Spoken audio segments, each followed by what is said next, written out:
Story 1. It was early morning when Richard took his dog Baxter for a walk. They walked along the edge of the forest, among ancient pines and fresh grass covered in dew. The dog got a little wet, but it didn't stop him from enjoying another cheerful walk with his owner. Soon they reached a stream, which murmured quietly and shimmered in the light. Richard was feeling a bit tired, so he decided to sit on the nearest boulder. Contemplating the beauty of the morning nature, he involuntarily recalled the past years. He was already 70. Not that he had aged drastically by this time, but time had taken its toll, and he had become less mobile and energetic. He lived in his house on the edge of the forest, which he acquired after his wife's death. She had been gone for about 5 years now, and her absence had a strong impact on him. Loneliness had gripped his soul, sometimes suffocating him to the point of being unbearable. That's when Sarah, his elder daughter, bought him a puppy. Taking care of the animal gradually began to dispel the melancholy, and over time, Richard found it easier. As he watched the running stream, he remembered walking in a similar place with his wife once, and a solitary tear rolled down his face. Interrupting his thoughts, he heard the dog bark. The dog ran around as if asking to continue the journey. "Sorry, Baxter, I'm getting up," the old man said, getting up and continuing along the trail. The walk didn't last long. Richard decided to return earlier and prepare a festive lunch. Today was his late wife's birthday, and he wanted to mark the occasion. When he opened the gate, he realized it wasn't locked. Someone had come to him, probably Michael or Sarah. Only they knew he kept the keys under the geranium pot. He lifted it and made sure the keys weren't there. Then he walked into the house without concern. Opening the front door, which was also unlocked, he walked into the kitchen, where he found a man around 35 years old of short stature, skinny with black hair. It was his son Michael. He was leaning into the open refrigerator door, searching for something inside. When he saw his father, he straightened up, and instead of greeting him said, "Damn, old man, your fridge is empty again. What do you even eat?" Richard sighed tiredly and walked past him sitting on a chair. "There's bacon in the cupboard, you can take it," he said. "Great," Michael said. Leaning down, he opened the cupboard door, took out a plate of bacon, and after popping a piece into his mouth, sat on a chair opposite and said, "How have you been? It's been a while since I was here. Baxter misses you, but here he is, by the way." Michael beckoned the dog and threw him a piece of bacon. "I see everything's fine with you, whereas things aren't going so well for me." At this point, Richard looked at his son and pondered where he had gone wrong. They raised 2 children. Although their family wasn't wealthy, they managed to provide both with a university education. The elder, his pride, graduated with honors, then got a good job, got married, and had 2 children. The younger one, however, dropped out of school and, associating with the wrong people, got involved in shady dealings. They and his wife always hoped he would mature and straighten out, but it never happened. Michael constantly got himself into trouble. Perhaps this partly contributed to his wife's death. She loved her son and constantly worried about him. Their savings went into paying off his debts, and one day she left them unable to bear the pressure. Then Richard cut off all ties with his son, and after selling their large house in the city, moved to this secluded place. But the estrangement didn't last long. One day Michael came to him, apologized, and promised to do better. He got a job at a car repair shop in town and seemingly stopped associating with those bad guys. Richard forgave him, as he loved his son. Perhaps their excessive love with his wife had ruined him. They should have been stricter with him in his childhood. Also, he was constantly absent at work and didn't pay attention to his son. So Richard partly blamed himself for what had happened. "Here's the thing, I need your help," Michael said. Seeing his father's displeased face, he quickly added, "No, I don't need money." "Then what do you want?" Richard asked in surprise. After he asked the question, Michael pulled out his smartphone from his pocket, opened the local news website, and handed it to his father. Richard squinted, trying to understand what it was, then stood up, went to the cupboard, took out his glasses, put them on, and slowly sat back down to read.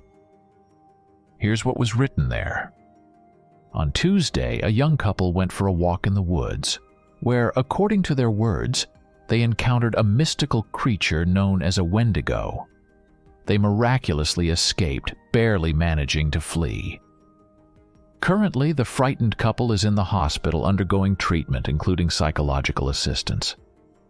After this incident, there were disputes online about the truthfulness of their words and the existence of supernatural beings. The heated debates were fueled by a local millionaire, who announced that he would give $1 million to anyone who brings video or photo evidence of this creature. As a sign of his seriousness, he created a special account, which he handed over to the local authorities. This announcement caused a stir among local enthusiasts, who rushed into the forest in huge crowds. We hope to learn soon whether the wendigo really exists, or if it's just the imagination of cryptozoologists. Reading the article, Richard nodded. This doesn't bode well, he thought. He looked up at his son and asked, "So what do you want?" "Didn't you understand?" asked the son. "You spent your whole life as a ranger in this forest. Remember, you told me once that you encountered this creature. Why don't we go there and take a photo, then we'll become rich? It's a chance of a lifetime." After his words, Richard remembered that day. They and his partner were patrolling the area when they felt a chill in the middle of the summer day. What happened next often haunted him like nightmares. They barely survived then, and never ventured into that part of the forest again. These memories sent shivers down his spine, and he became angry with his son. Taking the nearby cane, he began to strike him with it, saying, "Idiot, do you think this is a joke? This is really dangerous. If you came here for such nonsense, you better leave. I thought you remembered your mother's birthday, but you've come up with some nonsense again."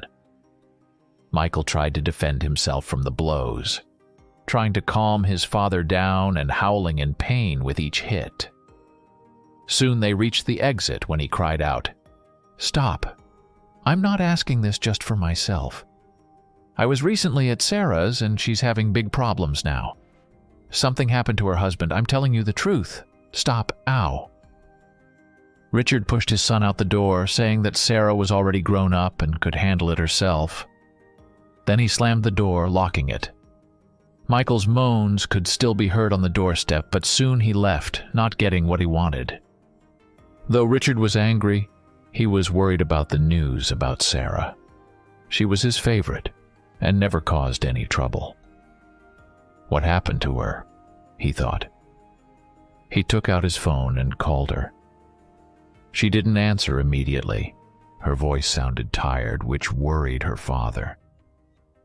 He asked how she was and requested her to come over. She said everything was fine reluctantly, and agreed reluctantly to visit him. She came the next day. She brought her children with her. Jonathan and Emily were 10 and 7 years old, respectively. When they saw their grandfather, they ran up to him happily and hugged him. Richard loved his grandchildren and often spoiled them. After kissing the children, he hugged Sarah, who had a big belly. She was expecting her third child. He noticed her tired and worried face. Leaving the children to play with the dog, they went to the kitchen where Richard began to inquire about what had happened to his daughter. Sarah didn't want to worry her father, but she finally gave in. It turned out that her husband's company went bankrupt, and he's dealing with lawsuits and other problems. She can't go to work because of her pregnancy, and all this piled up on them at once. Richard silently listened to her, pondering something. Then the children rushed in, interrupting their conversation. After spending half a day with her father, Sarah and the children left him. He stood on the porch, watching them leave, and waved goodbye to the children. When the car disappeared around the corner, Richard continued to stand there. He watched the beautiful sunset and pondered something. An hour passed. His face showed that he had made a decision. He entered the house and dialed his son's number. A disgruntled voice sounded on the other end. Richard only said a few words, that he agreed and that Michael should be with him in the morning. He didn't listen to his son's joyful shouts, just hung up. Then he went to the chest of drawers where their family photo was kept. It showed his wife and children when they were still young. Looking at the photo, a warm smile appeared on Richard's face. He remembered the times when he was happy. Early in the morning, he started his old pickup truck and headed to town. The journey took half an hour. The first thing he did was go to the hunting store. He hadn't been out anywhere for a long time, so he needed things for the trip. There he was, greeted by a 45-year-old man dressed in denim overalls and a red shirt. It was Jeremy Stronghold, his old acquaintance, who was surprised to see the old man. "Hey, Richard, what brought you here?" he said, shaking his hand. "Hey, there's something I need to do. For that I need a couple of things." Richard handed the list to the salesman, who turned it over, scratching his chin. "As for the flamethrower, I'm not sure. There might be some left in the warehouse." He went out the back door and soon returned with the necessary items. There were a first aid kit, a camping pot, a machete, a flashlight. The salesman also pulled out a flamethrower, saying that luckily there was one left. It was a small device with a fuel tank. It could easily fit into a backpack. After that, Richard picked up a rifle. Jeremy looked at him suspiciously, squinting, and when he received the payment, he asked, "Listen, Richard, aren't you going to the forest for that creature? You spent your whole life in it. You must know its secrets. For such money, even such an old wreck like you can take action." The old man didn't reply, just nodded his head. Taking the goods, he left the store while Jeremy watched him with a long, grim stare. Richard needed to stop by one more place. It was a small market where they sold organic food. They also sold chickens and their eggs. He walked among the cages and chose the biggest and fattest one. After making the purchases, he hurried home. His wayward son probably already awaited him. When he arrived home, he saw an unfamiliar Jeep decorated with skulls and flames. Richard didn't like it. He entered the house and saw a stranger. It was a man in his 30s with long curly hair, dressed in colorful attire. From his appearance, it was clear that he was some kind of hippie, though Richard didn't know what they called such people these days. "Who are you?" he asked. But before the man could answer, his son rushed out from the next room, saying, "Old man, where have you been?" Then Richard asked Michael again, "Who is this?" "This is my buddy, Billy. He will help us with the filming. Don't worry, I've already settled with him about the share," his son replied. The old man grumbled, looking at the pair with dissatisfaction, and went to get ready.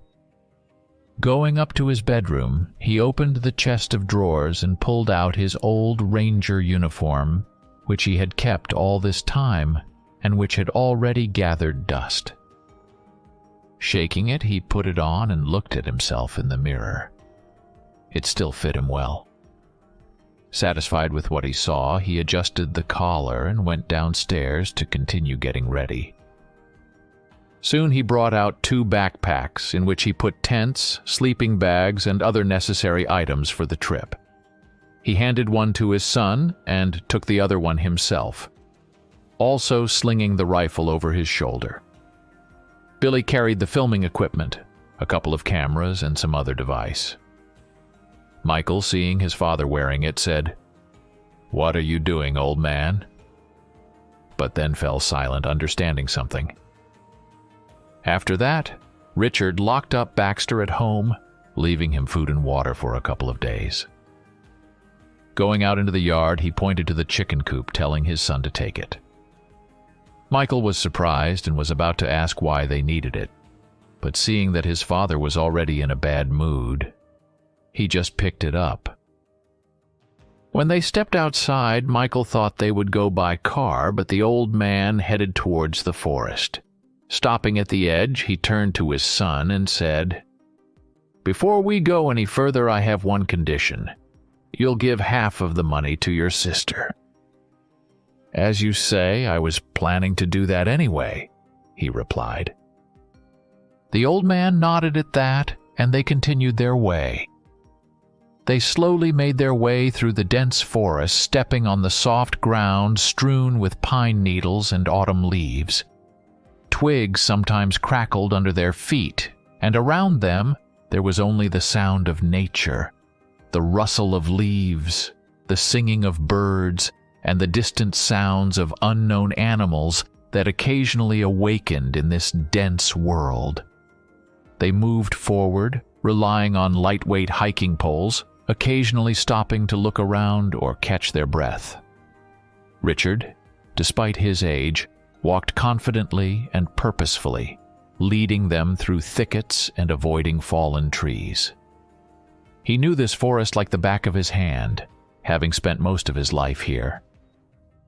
Michael, on the other hand, seemed less confident in this area, but still tried not to lag behind his father. His gaze constantly slid over the surrounding trees and bushes, searching for something unusual or threatening. Billy carried the camera on his shoulder, occasionally stopping to capture one or another landscape that caught his eye. His gaze was full of curiosity, but deep down he felt anxious, as the purpose of their journey was far from ordinary. As they delved deeper into the forest, the surrounding nature gradually changed. The trees became older and denser, and the undergrowth thicker, creating the feeling that they were entering another world. The air was filled with the scent of damp earth and decaying leaves, enhancing the atmosphere of the unknown and mystical. Finally, they emerged into a small clearing, beyond which lay a low fence marking the boundary of the cemetery.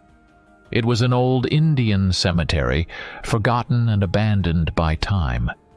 Ancient tombstones and stone slabs with long faded inscriptions stretched along uneven rows, while wild flowers and shrubs grew between them. The place exuded a sense of peace, but at the same time sadness for the departed worlds. This was a landmark for Richard. They needed to go strictly north from here until they reached a small valley. They stopped for a small break, taking out a couple of sandwiches from their bags, which Richard had prepared in advance. Chewing on the food, Michael asked his father what this place was. The old man didn't reply immediately, as if recalling something. Then he said that once there was a sanctuary here, belonging to one tribe. An Indian acquaintance of his told him about it.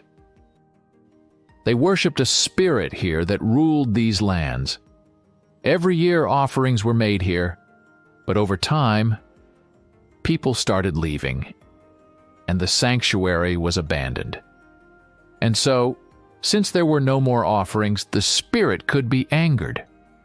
That's why his acquaintance asked him not to go to this area under any circumstances. But of course, Richard didn't listen to him. which almost ended in tragic consequences. Finishing their meal, the guys were ready to set off, but then the old man pulled out a huge dagger from his bag and menacingly approached Michael. "Old man, what are you doing?" he exclaimed in fear. But Richard kept moving towards him, saying nothing. When he reached his son, who recoiled in fright, the old man bypassed him and went to the chicken coop, opening it and pulling out a chicken. It started flapping its wings, trying to escape, but he held it firmly and carried it towards a small altar. Various symbols were carved on it, but the main one was a deer skull with horns. Holding the chicken by its legs, Richard made a swift stroke with the knife, causing blood to spill, and its head flew off to the side. After it stopped moving, he laid it at the foot of the altar. The guys watched this scene, mouths agape. Meanwhile, the old man, after this, grabbed his belongings and headed further down the trail. The guys snapped out of their trance-like state and hurried after him. They continued through the dense forest until it gradually began to thin out.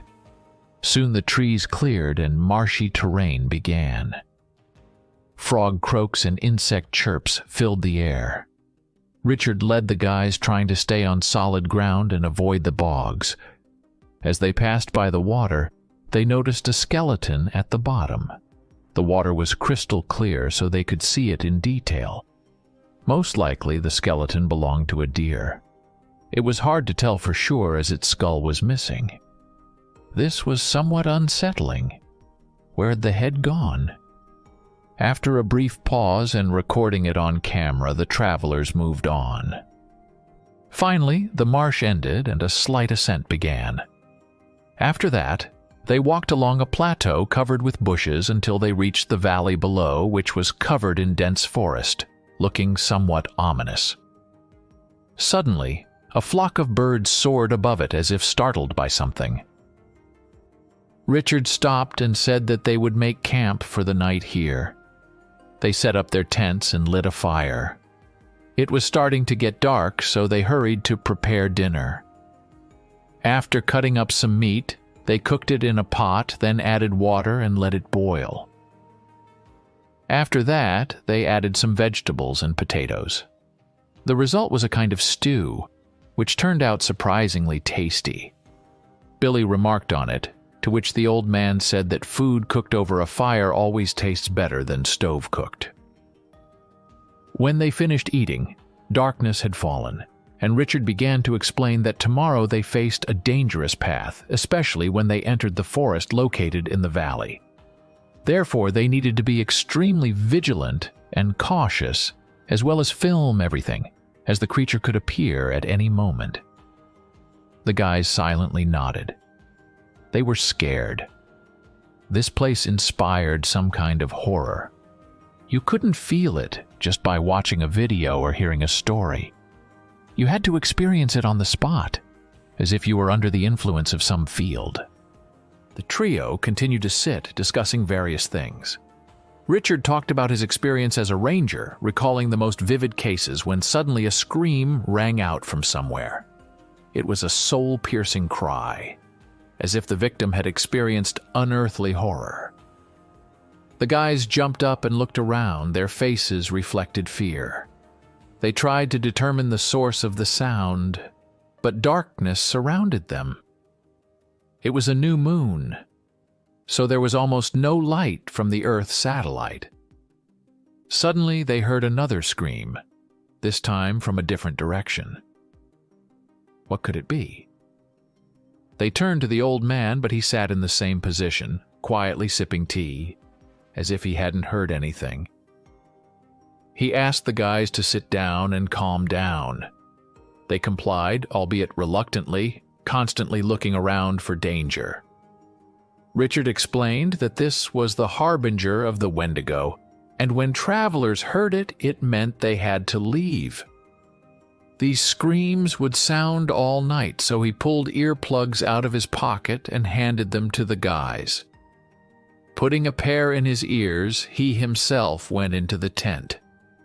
The guys were shocked by his composure, but it seemed that he had already experienced this and was handling it better than they were.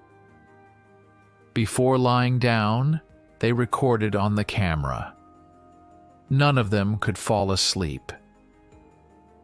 Terrifying screams echoed through the camp all night, interspersed with the old man's snores. In the morning, Richard emerged from the tent and saw the tired faces of his companions. They had dark circles under their eyes and disheveled hair. It was clear that they had tried to sleep but couldn't. The old man shook his head disapprovingly, but then remembered how he himself ended up here the first time. After that, he lit a fire and brewed coffee. Passing each of them a cup, he told them to prepare for the journey. They packed up their tents and cleaned up after themselves. Then Richard pulled a flamethrower out of one of the bags and handed it to his son. Showing him how it worked, he explained that he should use it when he said so. The son silently nodded, asking no questions. They left the bags at the camp, taking only the weapons and cameras with them. After that, they slowly made their way down. As they descended, Michael asked his father why he wasn't afraid. He remembered his face when he first told him about this place. And back then, the old man's face expressed horror. Now he was calm and collected. Richard replied that sometimes a man had to let go of fear for the sake of his family's survival. These words didn't sit well with his son. Something troubled him. Soon they reached the edge of the forest. Here, huge boulders lay as if the remnants of a once great wall. Approaching closer, they noticed strange symbols on them. Billy had already turned on the camera and was recording. Their path now lay through the forest. It seemed mysterious and eerie. It was unclear what created such an atmosphere. Perhaps the trees grew close to each other, or the fact that almost no other plants grew under them. Finally, as they entered, they headed deeper inside, constantly looking around. Everything was quiet for a while. They walked another half-mile when suddenly they felt it getting colder. Michael felt himself freezing, but other than that, nothing else happened. Richard pondered. Could it be that he appeased the spirit and it didn't attack them? Then that was a problem because they needed recordings with it. Suddenly, he saw tracks on the ground. He leaned in closer to get a better look. The tracks were large, much larger than any human footprint, with long, elongated fingers ending in sharp claws. Richard frowned, trying to recall if he had ever seen anything like this in his many years as a ranger. But there was nothing similar in his memory. He followed the tracks, which went in a straight line through the forest floor, bypassing bushes and jumping over fallen trees. Every step the wendigo left behind was clear and confident, as if the creature had no trouble moving in its natural environment. Suddenly, the tracks abruptly ended at the edge of a small ravine. Richard looked around, searching for a continuation, but found nothing. It seemed the creature had silently leaped over the obstacle, leaving no sign of its presence on the other side. He looked at his son and his friend, contemplating whether to go further, when suddenly they heard noise behind them. They quickly turned around and prepared their weapons. Richard ordered Michael to hide behind a tree, while he stood behind another, raising his gun. Meanwhile, Billy jumped into the bushes from where he was filming. They waited in suspense, expecting to see who would emerge from behind the trees. A shiver ran through them, and sweat trickled down their faces when suddenly two people appeared before them. They were dressed in hunting suits and were carrying weapons. It was evident that it was a father and his son, who was about 25 years old. Richard recognized the elder one. It was Jeremy, the owner of the hunting store. But what was he doing here? They saw that they had been discovered and raised their hands in a gesture of goodwill. Richard emerged from behind the tree and asked them what they were doing there. "Sorry, old man," Jeremy replied. "I figured you knew where to find this creature and couldn't miss this chance. We've been following you all this time, and judging by these tracks, it seems it wasn't in vain. Let's be civilized. Whoever finds this creature first gets the reward." "Bastard!" Michael exclaimed, but Richard stopped him. "Let them do what they want. This is not a place for arguments." What worried him more was the fact that they probably hadn't made offerings like he did, which could anger the spirit with their arrival. As if reading his thoughts, a strong wind blew. It was unnatural in such a dense forest. The wind was very cold. At first it was quiet and silent, but then it began to intensify and turned into a howl. Richard shouted for everyone to gather together and hide near the crown of a massive tree. It was difficult to do so. Nearby, near the roots of the adjacent tree, lay Jeremy and his son. The wind intensified, almost turning into a hurricane. The guys were afraid they would be swept away. Moreover, they began to feel cold, causing their teeth to chatter, and steam started pouring out of their mouths. As soon as the wind subsided, pitch darkness fell around them, darker and denser than ever at night in the forest. It felt like they were blinded. The silence that followed the storm was so deafening that every rustle made their hearts skip a beat. Suddenly, whispers emanated from the depths of the forest, as if the wind continued to howl. But now it sounded like words in an unknown language. The whisper quickly grew, taking on ominous tones, until it turned into a deep, rumbling voice that surrounded them from all sides.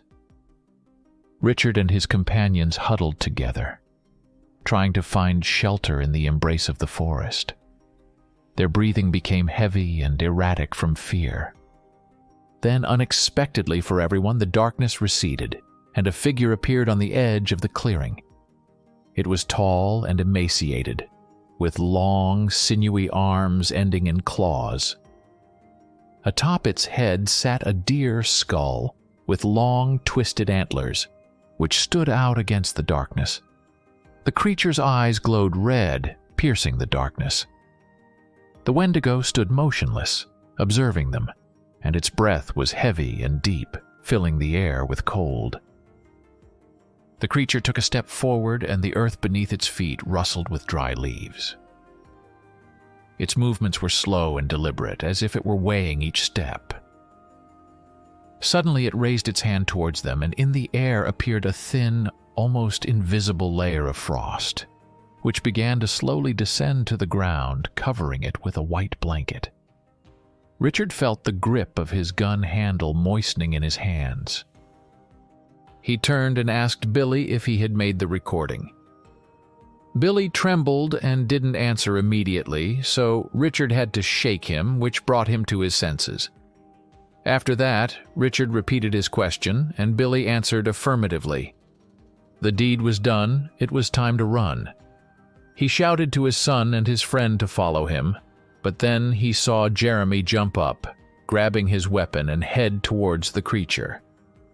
The old man yelled for him to run and not to do anything stupid, but the hunter didn't listen. Standing next to him, his son opened fire together with him. Loud shots echoed through the forest, deafening it, but the wendigo kept standing, and then, as if dissolving into thin air, appeared a few feet away from the hunter. Swinging with sharp claws, it cut his weapon in half, causing the father and son to recoil in fear.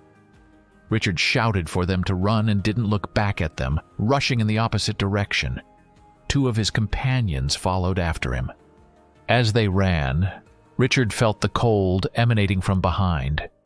Turning around, he saw everything around turning into an icy chill, and Jeremy and his son turning into pieces of ice. This sight shocked him. It was painful to see his old friend perish. He realized that the situation was much more dangerous than he had thought. Clearing his mind, Richard focused on escaping. They ran with all their might, trying not to look back. Suddenly, an impenetrable darkness fell again, and to his horror, he lost his companions. Turning on his flashlight, he found that the light seemed to be swallowed by the darkness, which plunged him into despair. So he wandered in the darkness, crying out and calling for his son, but no one answered. Suddenly, from somewhere to the side, he heard a painfully familiar voice that he hadn't heard in 5 years. This voice twisted his insides. He turned and saw his wife, Martha, standing literally 10 feet away from him, warmly smiling, and then she called him to her. Richard's mind went blank. He missed his wife so much that he threw caution to the wind and quietly, slowly walked towards her. With each step, she came closer so he could see the wrinkles on her face. It seemed that all troubles had left him, and he found himself in paradise. When he was just a couple of feet away from her, suddenly a bark sounded, which made him snap out of it. His wife's face turned into a terrible grimace, and she hissed. After that, the darkness dissipated, and he saw his dog Baxter. Tears streamed from Richard's eyes. He realized he had fallen into a trap, but it was difficult to break free from it. He sat down and petted his dog, thanking him for saving him. The dog just happily wagged his tail as if saying, "What are you talking about, master?" He didn't have time to ponder how his dog ended up here. At that moment, memories of his son flared up in his mind with renewed strength, pushing him to search. The path was long and exhausting, but in the distance, the flickering of flames from a flamethrower caught his attention. With his heart racing, he headed towards the source of light. Approaching, he found his son alone amidst emptiness, seemingly struggling with an invisible enemy, turning around and shouting, continuously directing the stream of fire. In despair, Richard began to call him, trying to snap him out of it. For a while, the young man didn't react, but finally, his gaze cleared of fear at the sight of his father. Panic reflected in his eyes, seeing the destruction he caused. At that moment, the old man decisively took his son's hand, and together they hurriedly searched for Billy. Billy was quickly found. Out of habit, he had hidden in the bushes. Reunited, they set off again, feeling the relentless pursuit at their heels. It seemed like darkness enveloped them, bringing with it a piercing cold. Looking back, Richard saw the silhouette of the monster behind them. This vision almost weakened him, but the old man found the strength to run as fast as his exhausted body could. It seemed like the cold began to recede, but a sudden cry from his son made his heart stop. Turning around, he saw his son fall into a small pit, from which it was difficult for him to escape. In the distance, he saw the figure of the wendigo swiftly rushing towards them. Michael tried to climb out, calling for help. "Father, help me!" These words made Richard see not an adult son before him, but a little 3-year-old boy whom he once loved to carry on his back. This boy, tearful and desperate, pleading for help, called to him. He remembered how he first held him in his arms when he was just a baby, how his wife whispered to him that he looked like an angel, how he first put him on a bicycle, how they spent time together at his job in the park. Then Richard made his final choice. Rushing to his son, he helped him out of the pit, snatching the flamethrower from his hands, and yelled at him to run. But his son couldn't believe his words. The old man grabbed him by the shoulders, looked into his eyes, and said, "Run and live in a way that you won't be ashamed of later, and be sure to take care of your sister." Michael refused to leave him. Tears streamed down his face, but his father shouted again for him to run, and he ran. Finally, Richard could breathe calmly. He grabbed the gun and opened fire, but it was futile. So he switched to the flamethrower. He waited for the creature to close the distance. Suddenly, he felt something rubbing against his legs. He looked down and saw his dog. "No, Baxter, go run, save yourself." But the dog didn't leave, just barked, then turned around and snarled angrily at the approaching monster. When the creature was just a few feet away from him, he ignited the flamethrower, and the stream of fire shot forward.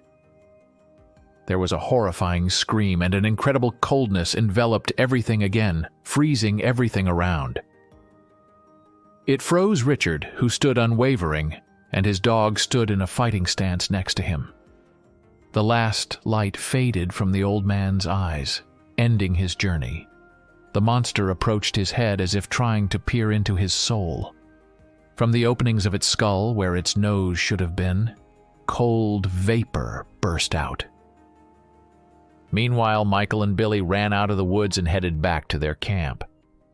Michael was engulfed in grief. There was no expression on his face. Gathering their belongings, they headed back home. They arrived by evening. To their surprise, Sarah was there. Apparently, she had released Baxter. Her face showed deep concern, and upon seeing her brother, she hurried towards him. He, lowering his head, didn't want to speak, but eventually he told her about what had happened. When he finished, there was a slap. It was Sarah slapping her brother, and in tears she went upstairs. Michael didn't react to this. He felt he deserved it and worse. Meanwhile, Billy called rescuers, who headed to the scene but found no one there. However, the recording they made was made public and caused a stir. Money was raised, and Michael handed part of it to Jeremy's family. He also helped his sister's husband. Finally, he had money, but having it didn't make him happy. This incident radically changed his life, and he tried to live in a way that wouldn't disgrace his father's name. 6 months later, on a quiet winter morning, Sarah decided to visit her father's house. She never decided to sell it. Leaving her child with the nanny, she arrived at the place. The old house hadn't changed at all. Upon entering, she started cleaning. Wiping the floors and dusting the shelves, she noticed a photo album on top of the dresser. Opening it, Sarah discovered the chronology of their family's life. Memories flooded her, and she burst into tears. But suddenly, from outside, she heard the barking of a dog, and then the sound of the front door opening. Who could that be? She wiped her tears, put the album back in place, and headed for the exit. When she stepped into the hallway, she saw a person standing in the doorway, smiling warmly at her. Her legs lost their strength, and she took a step back, saying, "You?" Story 2. Alfred Hitchcock once said that there is nothing scarier than a closed door, and it's all because there lies the unknown. And what could be scarier than the unknown? Only the fear itself. James Brown was driving his car down a country road and cursing terribly. His car kept getting stuck in the mud, and the engine kept stalling. "Damn Aunt Claire!" James growled. "Why did she have to live so far out in the middle of nowhere?" The thing was, Aunt Claire was a distant relative of James, and upon her death, she had left her house to him. Now James was on his way to see the inherited property. It turned out that Aunt Claire had lived in a provincial, musty American village. James didn't expect to find a luxurious mansion in such a place, but he hoped to sell the unexpected property for a good price.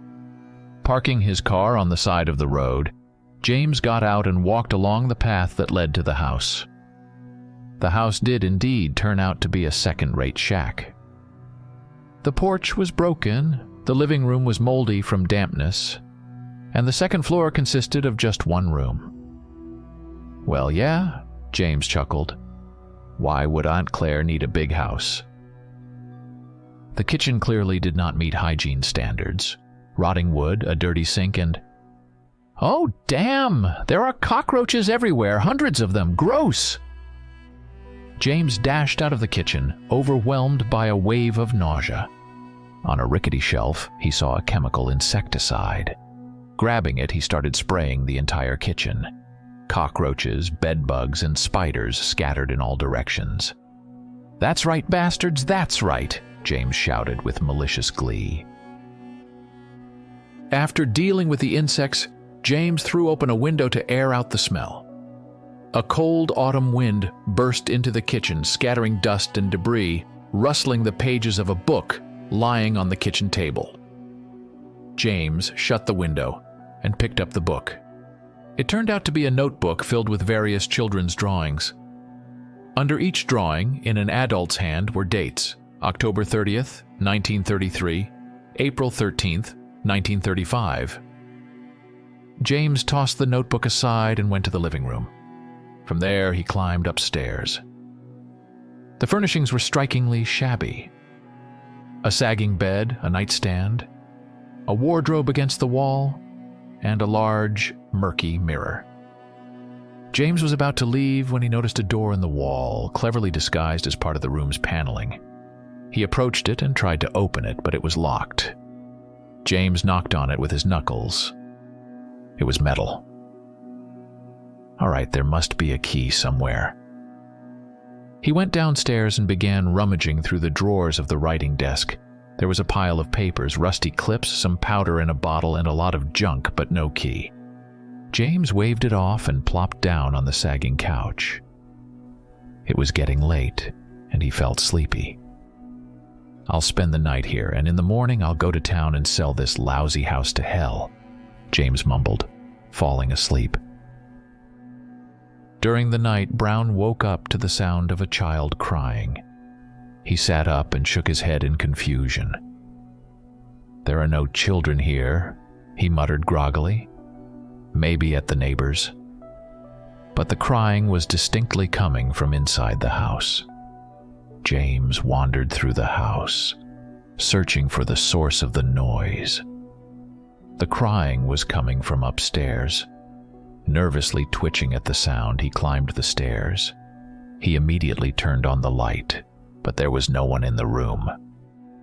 Then James realized that the crying was coming from behind the door. Fearfully, he rushed to it and shouted, "Quiet, quiet, buddy, I'll save you now." James started banging and yanking on the door, but it wouldn't budge. In a panic, he began frantically searching the room for something to help open it. But nothing was at hand, and the child's crying grew fainter and fainter until it finally stopped. James collapsed on the floor next to the door, gasping for breath. He couldn't understand how there could be a child in an abandoned house, and behind a locked door at that. Soon exhaustion mingled with sleep, and Brown fell asleep right on the floor by the door. In the morning, James immediately rushed to the neighbors for help since he couldn't open the door. The neighbor's house was beautiful and cozy looking. An elderly man opened the door to his knock. "Hello, I'm your new neighbor. My name is James." He introduced himself. "I live in the house on the right." "Hello, I'm Matt," the neighbor replied. The man had a very pleasant, deep voice. He spoke with a friendly smile. "You see, I have a very strange request," James said. "What is it?" Matt asked in surprise. "There's a door in my house and I can't open it. Can you help me?" "Sure, but what's so strange about that?" "You see," Brown lowered his voice, "I think there's someone behind the door." "Why do you think that?" "Last night I heard a child crying, and it was coming from behind the door." The man suddenly changed his expression and invited James into the house. After seating the guest on a soft couch, Matt asked how James had come to own the house. My distant relative, Aunt Claire, died and left the house to me in her will. Do you know how she died? Not exactly. I think her heart gave out. She was old. She died of fright. What? Yeah, she kept talking about some door and a child crying and many other things. We thought she was crazy. In the end, she was found dead on the floor of her own house with a heart attack and a look of terror on her face. Believe me, we searched the entire house and there was no door. I advise you to leave this house before you meet the same fate as your aunt.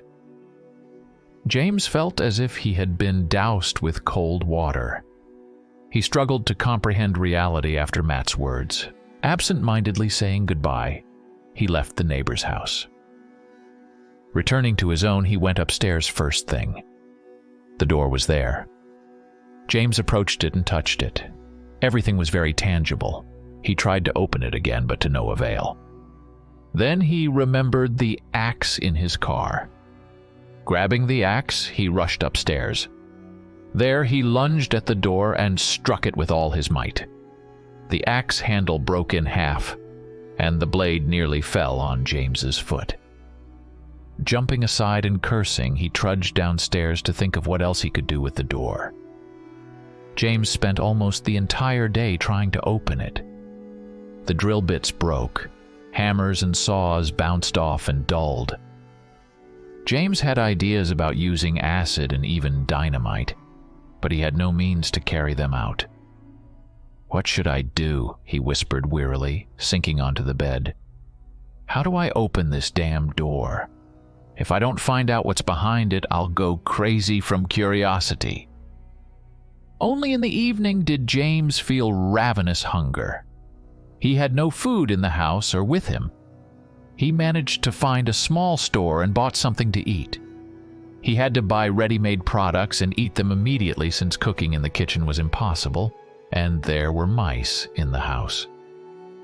After eating, James went to bed with a firm intention to open the door tomorrow. During the night, James woke up from the heat in the house. "Why is it so hot in here?" he mumbled, rubbing his eyes. When he woke up, he screamed in fear. The whole room was engulfed in flames, and behind the door the child started crying again. But this time he was screaming, "Mommy, Mommy, save me, save me, now, now!" James mumbled. He darted around the room, not knowing what to do, and the fire grew stronger and stronger. It had already cut James off from the exit and the window. James was pinned against the cursed door. The child behind it kept crying and wailing.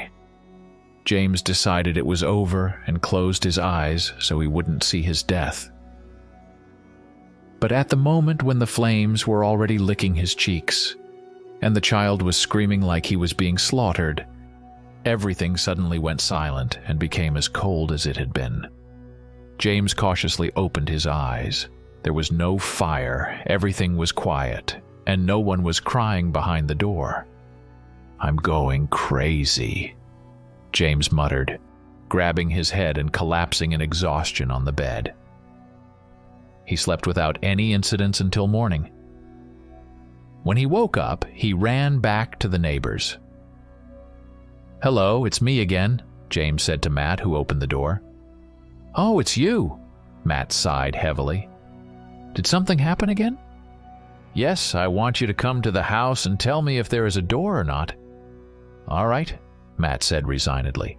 "Let's go." James and Matt went into the house and climbed to the second floor. "Here's the door," James said. Matt approached the spot and touched it. He ran his fingers along the seam between the door and the wall, but his face showed that he didn't feel any difference. "I'm afraid there's nothing here," Matt sighed. "Really? You don't see or feel anything," James exclaimed.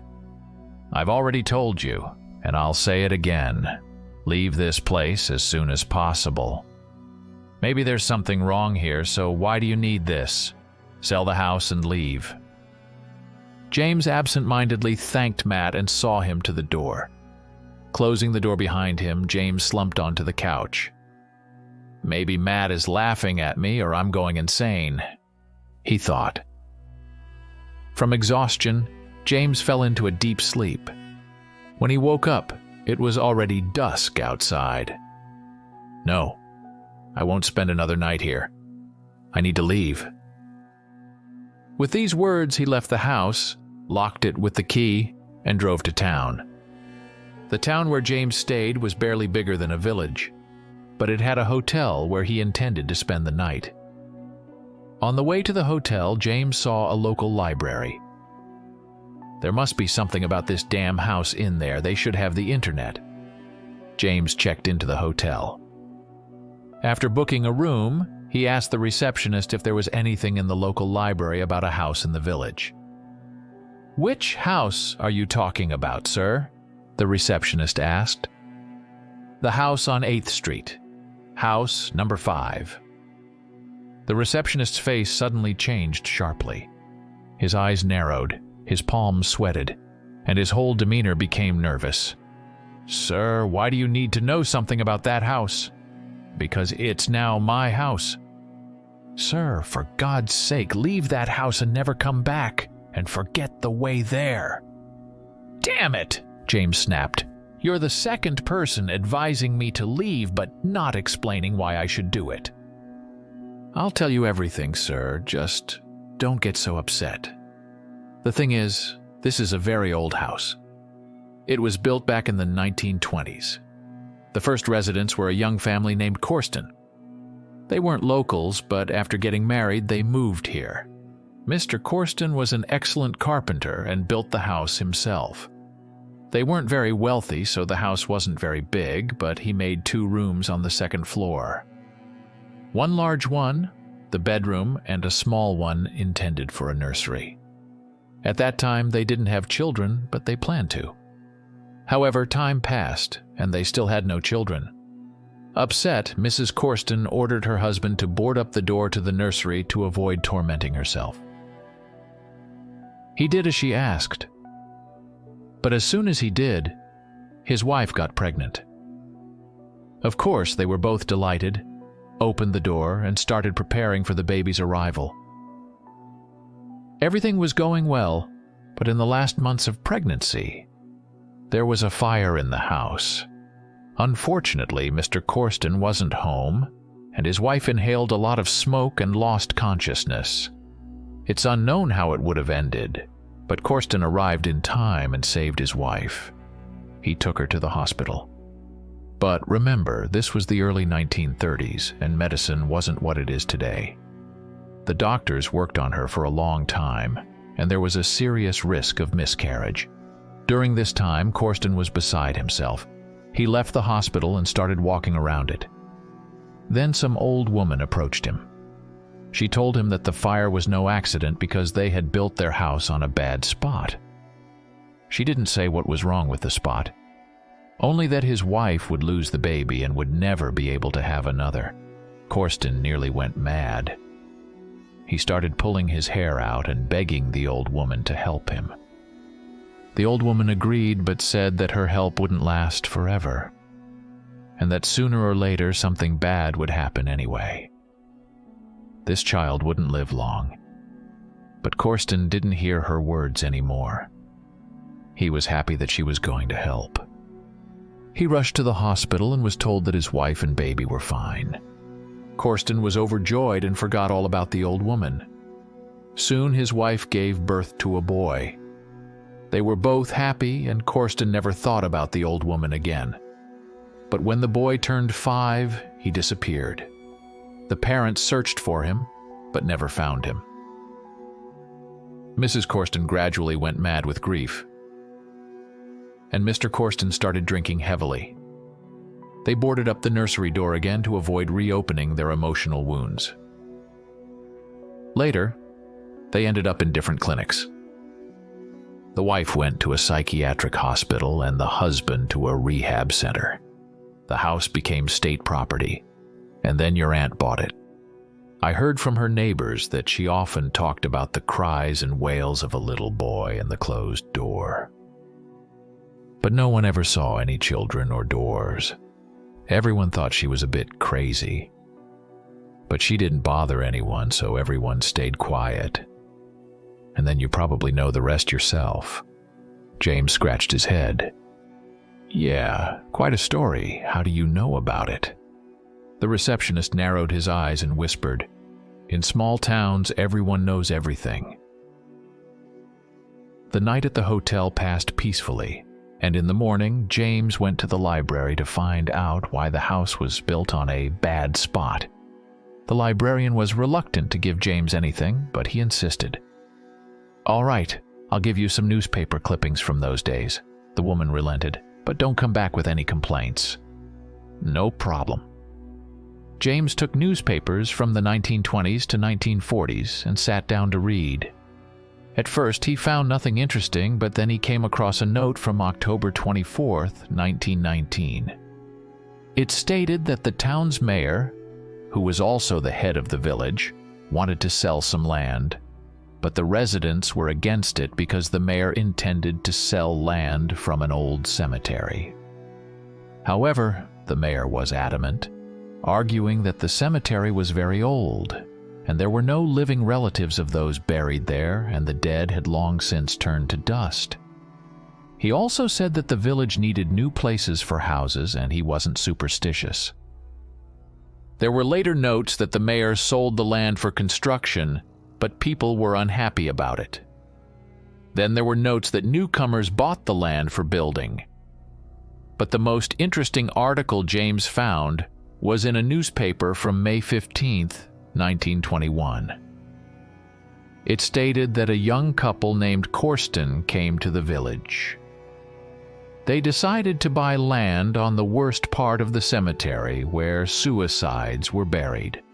The village elders advised them against buying that plot, but the Corstens didn't listen. Later, the press reveled in what happened to the Corstens, saying it was all the mayor's fault for selling cemetery land.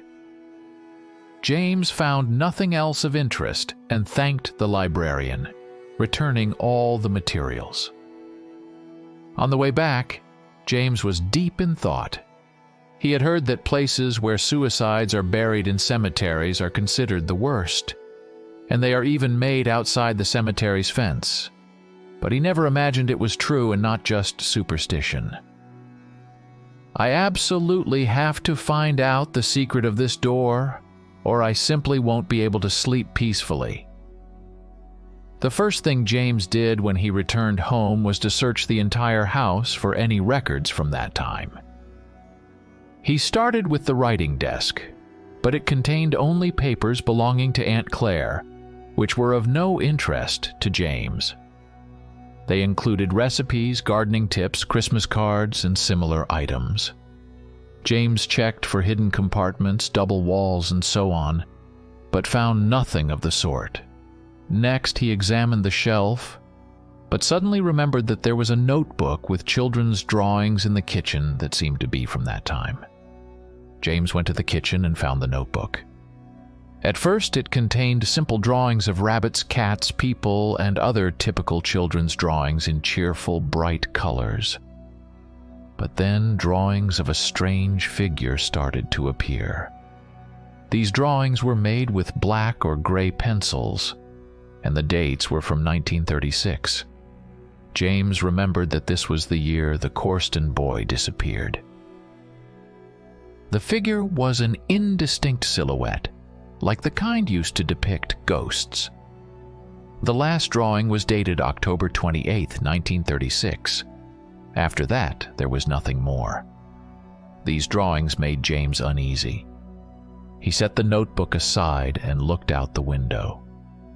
It was already getting dark.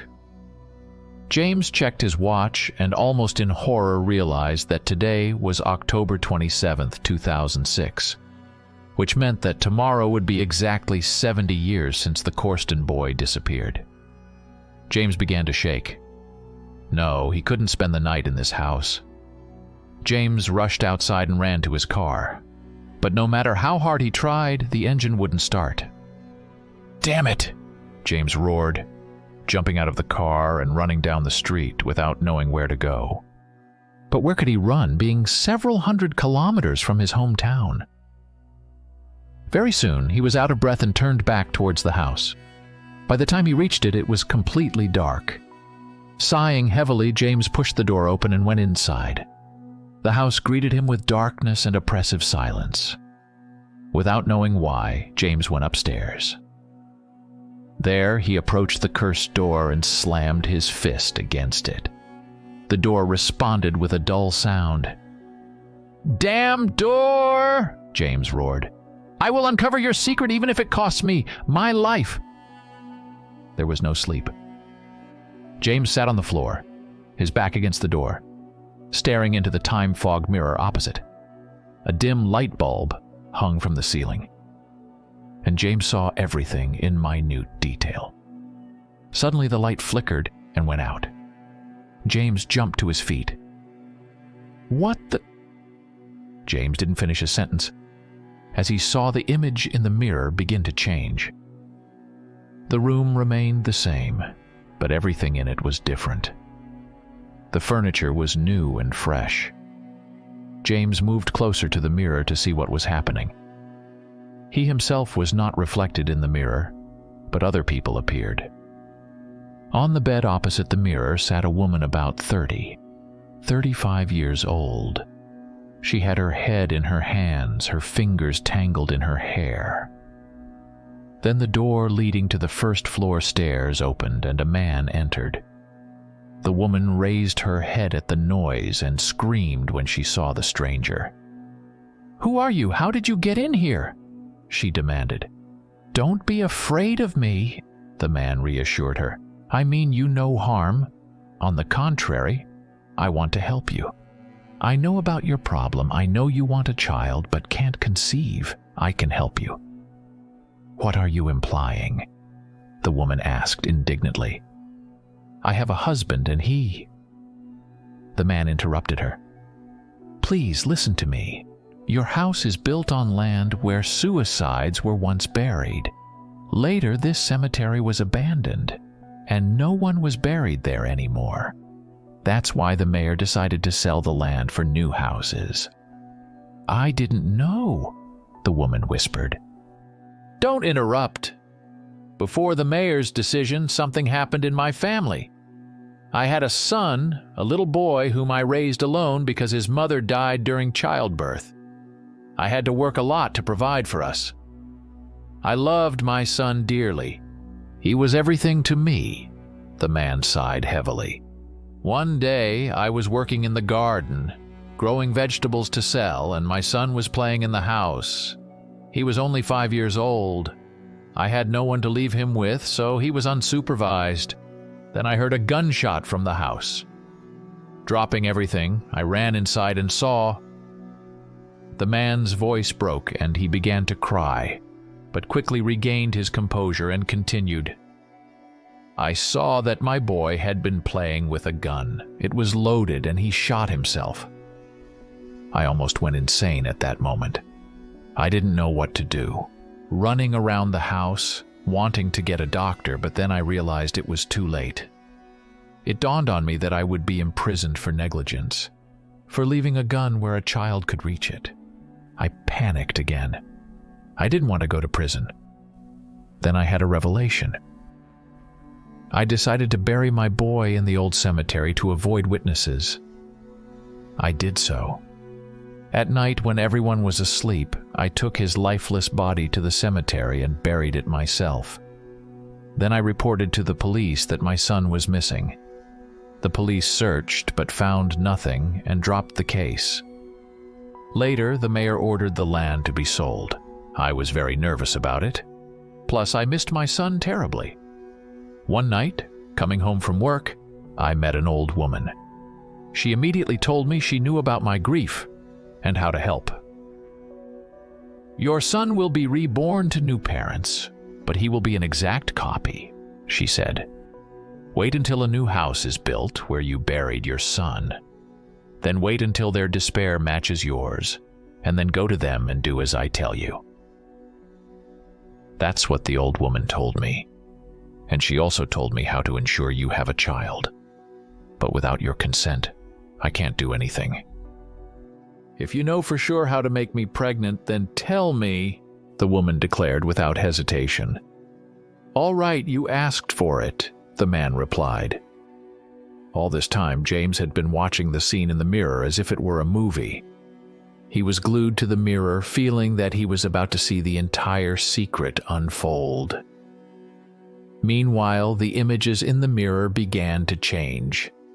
James saw that the woman and the man were now standing outside with the man holding a shovel. "I remember exactly that we need to dig here," the man said, pointing to a spot. "Well, dig then," the woman said nervously. The man thrust the shovel into the ground near the house's foundation and began to dig. James swallowed hard, guessing what they intended to do. The man had finished digging and descended into the hole. A moment later, he surfaced, holding a small wooden box, darkened with age. The woman helped him lift the box out and climb out himself.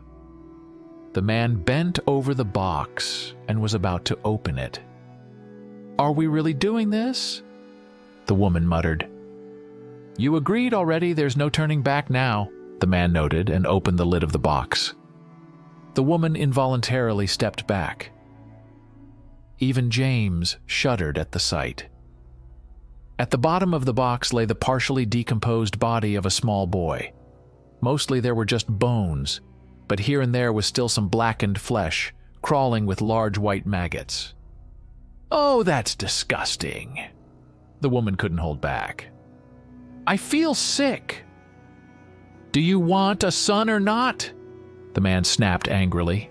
"Yes, but..." the woman hesitated. "Then let's get to it." The man grabbed the box with his son's body and headed for the house. The woman followed. James was practically glued to the mirror, but it suddenly began to fog, the images blurring and disappearing. "Hey, wait!" James shouted, but the image had already vanished, leaving him staring at his reflection and the room's reflection. A second later, the light bulb above his head came back on just as it had been before. Damn it! James nearly hit the mirror with his fist, but caught himself in time. There was no point in breaking it. It might still come in handy. James moved away from the mirror and sat on the bed, needing to think everything through. What kind of ritual did they perform over the poor boy's bones? What did they do that caused Mrs. Corsten to become pregnant? There were no answers to these questions, but they might be the key to solving the mystery. James decided to organize the events in his head. There was an old cemetery where suicides were buried, and a man had buried his deceased young son there. Then the Corstens built their house on this spot. The wife couldn't get pregnant for a long time, and then this man came and performed that diabolical ritual taught to him by an old woman. Later, just before giving birth, the woman nearly died in a fire and almost lost the baby. But again, the old woman helped save the baby, although she said the child wouldn't live long. 5 years later, the boy vanished without a trace, driving the parents insane, and they eventually died in clinics. Not a cheerful picture. James smirked. And all of this was somehow connected to the damn door that only he and his poor aunt could see. "Aunt Claire, what a place you chose to buy a haunted house," he thought. James didn't know what to do. It was already past 1 in the morning, and it was now October 27th, the anniversary of the boy's disappearance. But nothing had happened yet. No screams or visions. Everything was calm. James paced the room and looked out the window. He didn't know why he did it, just a gut feeling. How surprised he was to see a figure dressed in black under his window. In the small village, the residents didn't walk the streets at night, especially near his cursed house. It clearly wasn't a late neighbor. Quickly realizing what was happening, James rushed downstairs and soon burst out onto the porch. The figure in black was walking away from his house, but was still close. "Hey, wait!" James shouted, running after it. The figure stopped and turned. It was an old woman, her wrinkled face resembling a skull covered in yellow skin. Her terrible hooked nose and sunken black eyes completed the horrifying picture. She wore a black scarf on her head, with gray hair peeking out, and a black cloak covered her hunched, thin body. "You," was all James could utter. "Yes, it's me." The old woman's voice sounded like a crow's caw. "You're the reason for all this. You told that man how to resurrect his son, knowing he wouldn't live long, but you did it anyway. Why?" "I didn't know it then," the old woman cawed, but James detected a note of regret in her voice. "Even we don't know everything." "Who is we?" "The souls of the deceased. I am a ghost." Long ago, in the early 19th century, I was a young and beautiful girl. My family was wealthy. We had many servants. And then, I fell in love with the stableman. He was handsome, strong, and smart. I know I sinned. I got pregnant by him, a rich lady from a mere stableman. It was a disgrace to the family. My mother took me to have an underground abortion, but it went wrong, and I died from blood loss. I don't know why they didn't bury me in the family crypt. But here, among the suicides and sinners, maybe because I disgraced my family. For 100 years I was a restless soul, unable to move on to the afterlife. I mourned my unborn child, my ruined young life. The soul can age even after death. I turned into an old woman and could only wander around like that. Then this man Roland came along and placed his son's body right over my remains. I don't know how it happened, but it gave me strength and I was able to appear to him. I knew what needed to be done to resurrect his son from the dead, even at such a cost. I wanted to help him. I had lost a child myself. But it was dark magic. I knew this resurrected child would be marked not by an angelic sign, but by a devilish one. But I didn't tell Roland or the Corstons. They did everything required. I showed you enough. The ritual itself is too terrifying for you to see. But then, as the time for the birth approached, I learned that the Creator would come for his creation anyway. I could only delay it by as long as that boy lived, for 5 years. I did it. I saved the Corston's son, but not for long. James swallowed hard. He was afraid to hear the end of the story, but he knew he had to. The ghostly old woman continued. The closer the end came, the more I worried. I even appeared to the boy several times, though it only scared him. He was already becoming more and more restless and anxious. He cried at night for no reason, drove his parents mad with his tantrums, and didn't obey. The family had endless arguments because of it. One day, the boy cried and fussed all day. He didn't calm down for a minute. He always needed something, wanted something, driving his parents insane. By the end of the day, they were both out of their minds, having a nervous breakdown, and the boy didn't stop crying for a second. And then Mrs. Corston screamed, "Shut up already!" and slapped her son. He fell and hit his temple on the edge of the table. Blood started flowing from his head and the child lost consciousness. The parents were mad with fear. Not knowing what to do, Meister Corston took his son's body to the nursery and locked the door with a key. "Remember, we have no son and this room doesn't exist," Mr. Corston said. And his wife just nodded. And that's when their madness began. They themselves believed that their son had disappeared, that he lay there, behind the wall, behind that door, dead. They seemed to have forgotten. They weren't bothered by the horrible, sickly, sweet smell of rotting flesh, or the trickle of blood seeping from under the door. Mrs. Corston just wiped it away as if nothing had happened and went on mourning her grief. The most important thing is that neither the police nor the neighbors saw anything either. They didn't see the door, didn't smell the stench, and firmly believed that the child had gone missing. Only I was a silent witness to all this, but I could do nothing. The devil had taken his due, and the rest you already know. The old woman fell silent. James didn't remain silent. "So behind that door are the remains of the boy?" he asked in horror. "Yes, that's right. They lie there to this day, and because of that, all these terrible things happen in the house. Why do I and my aunt see this door when others don't? You are the rightful owners of the house and everything associated with it, so you see it. All right, then the main question. How do I unlock this door and bury the poor boy to make it all stop?" I'm afraid it's not that simple. This house shouldn't be here at all. It's a cursed place. Not only my spirit haunts these surroundings, there will never be peace for the living here. The only chance to fix anything is to demolish the house, level it with the ground, and after retrieving the bones from the rubble, bury them. I don't know of any other way. That won't be easy, demolishing the house. You'd better hurry, the old woman continued as if she hadn't heard him. I sense that something bad will happen on the 70th anniversary, and it's already here. Hurry. Having said this, the old woman disappeared, dissolving into the night, leaving James alone and utterly confused.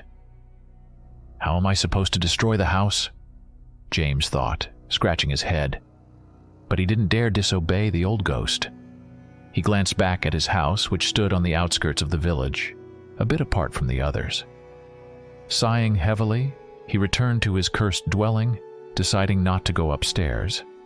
It was too frightening now. He spent the rest of the night sitting on the couch on the first floor, sleepless, thinking about how to destroy the house. Finally, he decided that everything had started with fire, and it should end with fire. At dawn, he went to his car, retrieved a gasoline canister, and went back inside. He went upstairs, now filled with dread, and started pouring gasoline everywhere, especially generously on the cursed door. "Be damned," he muttered angrily. Then the screams started again. "Mommy! Mommy, don't!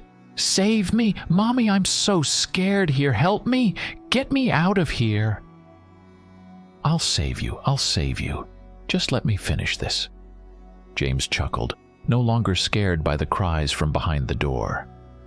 Ignoring the screams, he started to go downstairs, leaving a trail of gasoline behind him.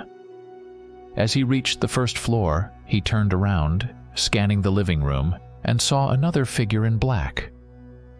"Old woman, is that you?" James asked. But the figure didn't respond. It just hovered above the floor. "I don't have time to play games with you. You told me to destroy the house, and I'm destroying it. I'll burn it down." "You won't do that," came a voice from under the black hood of the figure. This was not the creaky voice of the old woman. It was a soul-wrenching voice that seemed to come from the depths of hell. James's hair stood on end from the sound of it. Who are you?" he stammered. "I am the one who won't allow the curse to be broken. Today it will gain true power, and soon it will consume everything around it." With these words, the figure waved its hand, and Brown was thrown aside like a feather, hitting the wall painfully. As he fell, his canister tipped over, spilling gasoline, but the figure didn't notice. It turned towards James, and he saw two red eyes under the hood, burning with a devilish fire. It was a gaze that pinned him to the floor, unable to move from fear as the figure approached him. He broke into a cold sweat, terrified of what was going to happen to him. "I can't let this creature take over everything," James thought. "Maybe I'll die, but I won't let the curse spread." With an immense effort of will, he reached into his pocket and pulled out a gasoline lighter. The gasoline from the canister had already formed a large puddle and was almost reaching James. The figure was close now, reeking of decay and death. "No, damn you, I won't let you win so easily," James shouted, striking the lighter and throwing it into the gasoline puddle. Flames shot up to the ceiling. "No!" The scream from the figure in black nearly burst James's eardrums. The ghost darted towards the fire but recoiled, unable to change anything. The fire quickly spread through the room, climbed the gasoline trail on the stairs, and raged on the second floor. James got to his feet, swaying slightly from the impact and the smell of smoke, struggling to breathe. He tried to make his way to the exit, but the figure blocked his path again.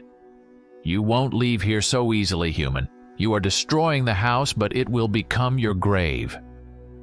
"We'll see about that," James said, trying to rush past the ghost, but he was thrown against the wall again, hitting it even harder. At that moment, one of the ceiling beams fell, blocking the exit. "Die, human!" With these words, the figure disappeared into thin air.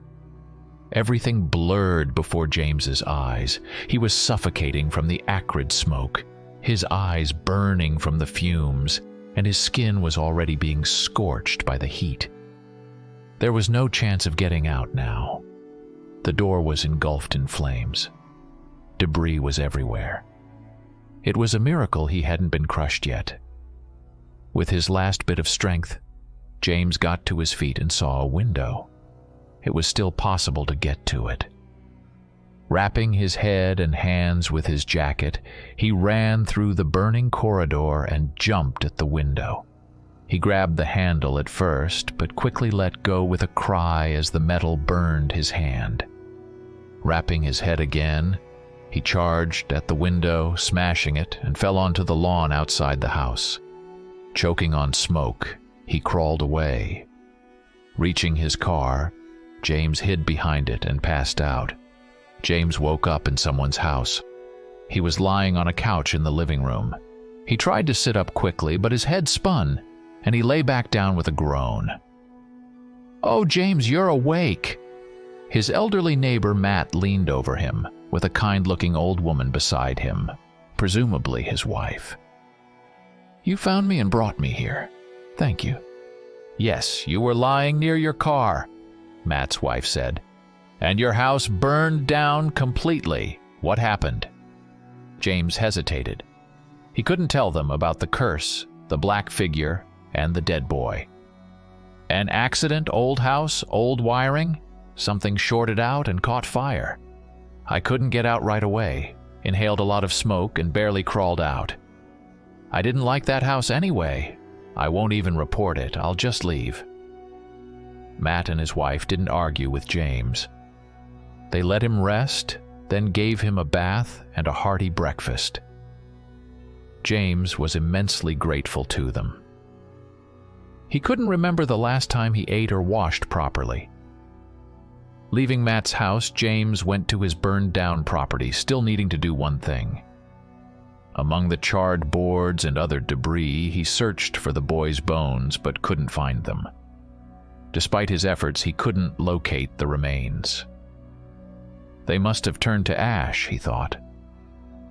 There was nothing more he could do, but the house was destroyed and the curse was lifted. "Rest in peace, little one," James said, turning away from the cursed ruins. His car started quickly and he drove away without looking back. Finally, this chapter was behind him.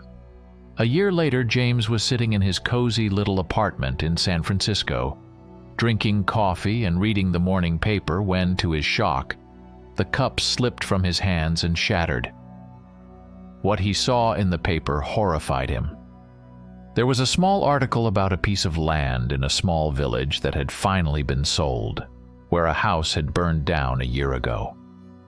No one wanted to live on that land because it was considered cursed. The landowner, who wished to remain anonymous, had turned it over to the administration. This year they managed to sell the land to a young family from Los Angeles. But what scared James the most wasn't the article itself, but the photo beneath it.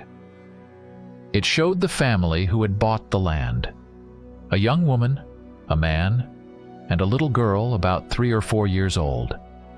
And behind them was a shadow, a figure in black, hovering above the ground, waiting for its next victim.